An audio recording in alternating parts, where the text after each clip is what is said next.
Cardem avait été créé donc par mon père en 1956. Et on était un peu la seule entreprise de démolition qui faisait un chiffre d'affaires que de la démolition. Et dans les pages jaunes, par exemple, la rubrique démolition a été créée pour Cardem. On était 7 mois quand j'ai commencé. On faisait sauter de la roche. J'ai commencé comme chauffeur, le père Barbiche est venu, puis m'a demandé si ça m'intéressait de faire le chef d'équipe. Je suis arrivé en 79, il est 33, 34 ans de service. Ça me fait 10 jours d'arrêt, jamais malade. Je pouvais être malade ou rester prisonnier sur les chantiers. Au début, on faisait 60 heures par semaine. Et on travaillait le samedi toute la journée. Après, on a réduit, on n'a fait plus que le samedi matin. Et après, progressivement, on a pu travailler le samedi matin, on est venu à la semaine de 40 heures. On avait démoli dans la journée, on n'avait pas fini de nettoyer la route. On prenait le balai, tout le monde prenait le balai pour nettoyer la route, il fallait rendre la circulation. Avant qu'on ait le grand bras, on a conçu une rallonge pour mettre à la place du côté. Donc ça veut dire que sur la pelle, on a gagné 5-6 mètres pour déjà aller chercher un petit peu plus haut. La première pelle qu'on a eue, c'est nous qui l'avons eue. Cardem à grand bras, c'est nous qui l'avons eue. On n'avait pas de formation, pour tirer à l'explosif. On peut dire qu'on est parti avec un sac de dynamite d'un côté puis une boîte de détonateur dans l'autre. Quand tu branchais tes fils, il y avait des coups, tu avais les mains qui faisaient plus comme ça, elles faisaient comme ça. Hein. Et puis le palpitant, avant d'appuyer sur le boulot, le palpitant il claquait. Hein. Il disait ça marche ou ça marche pas. Bon, généralement. Mais après, on avait un grand sourire.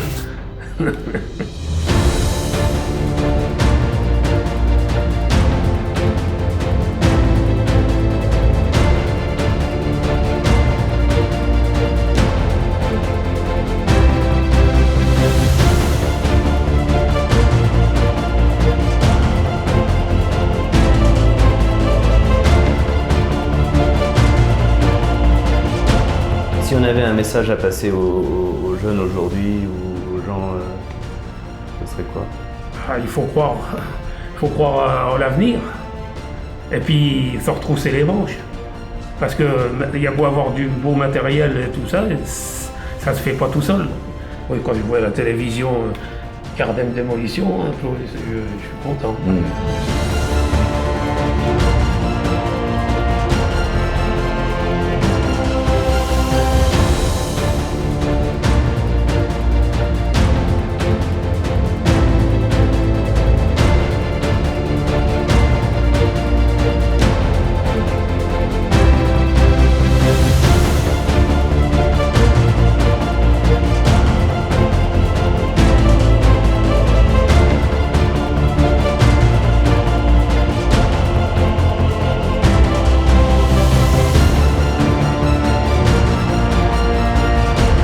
On est assez fiers au final d'être une entreprise française d'envergure avec finalement nos limites.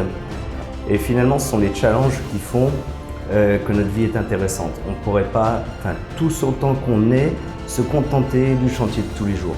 C'est-à-dire qu'il nous faut un objectif, il nous faut un chantier plus difficile que les autres, une difficulté technique, il nous faut un mur en fait à gravir, il nous faut un obstacle à franchir pour que notre métier reste intéressant.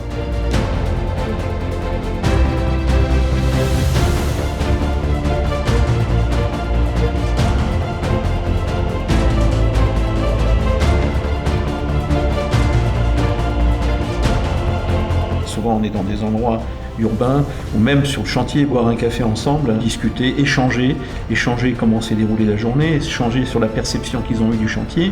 Il faut que les gens soient les uns à l'écoute de l'autre, et pour ça il faut du dialogue.